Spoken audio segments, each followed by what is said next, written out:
La première partie de la vie d'une up, c'était la survie. Hein. Il faut survivre, il faut aller chercher des clients, il faut leur demander de te payer pas à 60 jours mais à 30 jours si c'est possible, voire même juste après qu'on envoie la facture.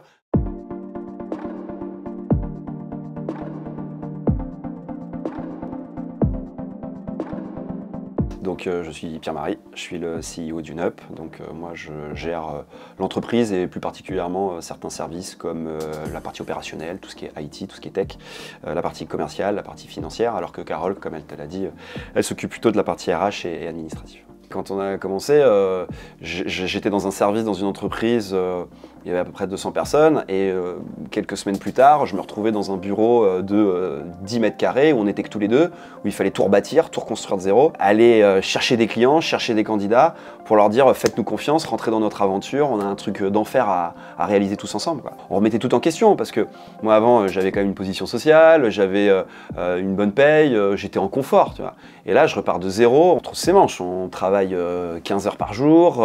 La première partie de la vie d'une up, c'était la survie.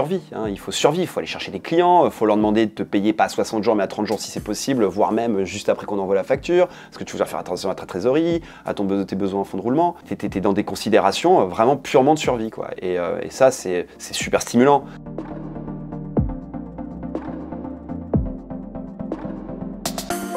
On s'est rendu compte en fait au bout de 3-4 mois qu'il y avait quelque chose qui se passait, parce qu'en fait en 3 mois on est passé de 2 à 30 personnes. Voilà, ou 25. En 3 mois, on est passé de 2 à 25 personnes. Et là, on s'est dit qu'il y avait quelque chose. Non seulement on est passé de 2 à 25 personnes, mais on facturait à 100% notre activité. Les candidats qui rejoignaient notre aventure, qui avaient trouvé en fait pourquoi venir dans la boîte, et les clients qui adhéraient au projet, qui adhéraient au service qu'on proposait. Et c'est là qu'on s'est dit, ok, voilà, visiblement, on s'est pas planté, on a bien fait de proposer ce concept. Ce concept peut faire la diff, et on va peut-être pouvoir développer la boîte. C'est à plusieurs étapes. C'est les premières factures, t'es tout fou. T'as 10 factures, c'est incroyable. Tu commences à avoir un petit chiffre d'affaires, tu fais c'est pas possible. Tu commences à dire putain je vais me payer, et ensuite ça commence à être de plus en plus abstrait parce que tu commences à avoir des gens qui s'occupent de tes factures, donc là t'en sors.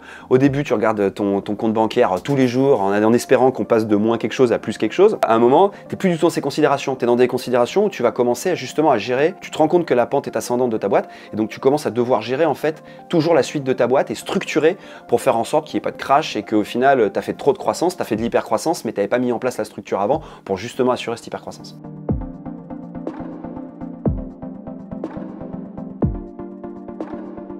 Conserver l'état d'esprit de la boîte, garder l'ADN, faire en sorte que les gens soient épanouis, que la qualité de service soit là, et après, si tout ça s'est réuni, il y aura la croissance qui suivra. Mais il ne faut pas faire l'inverse. Il ne faut pas dire on va faire ça, on va monter à 300, 400, 500 personnes, comment on va faire? Non, c'est inversé. Il faut absolument qu'on soit clean, client, consultant, et si on est clean, client, consultant, on va faire de la croissance.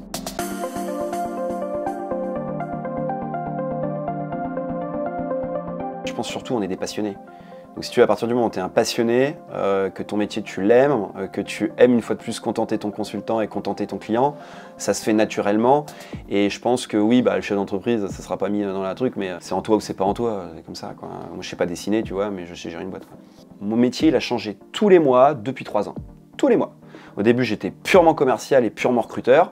Ensuite, j'étais un peu comptable, un peu gestionnaire. Et voilà, et j'ai toujours évolué, toujours changé. Donc en fait, c'est un métier où il faut absolument être adaptable. Quand tu as décidé de pas monter une boîte qui ressemble à celle des autres, tu dois être créatif. Ou je dirais plutôt c'est l'inverse. C'est comme tu es créatif et que quand tu es CEO, tu dois absolument faire en sorte que ta boîte te corresponde.